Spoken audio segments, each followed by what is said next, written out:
Welcome to the Slop Temple. We pray this video helps. In this video, I will explain how to get the Dodge Dart in Forza Horizon 5. This classic car is a sought-after vehicle, but you won't find it in the standard auto show.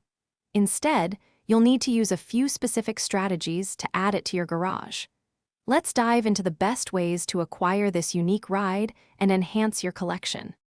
One of the most common ways to get the Dodge Dart is through the auction house. Players often list rare cars here, so check frequently for new listings. You'll need to be quick and ready to place competitive bids, as other players will also be looking for this car. Patience is key when using this method. Keep an eye on the festival playlist, as the Dodge Dart sometimes appears as a seasonal reward. Completing specific challenges during these events can earn you the car directly.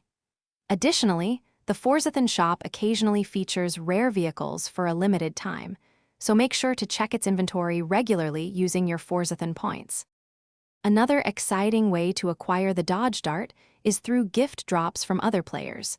You might also find it as a reward within the car mastery skill tree of certain vehicles. Explore your existing car collection's skill trees. You might discover a hidden path to unlock the Dart without spending credits. Happy hunting! Thanks for watching. Consider subscribing if we helped you.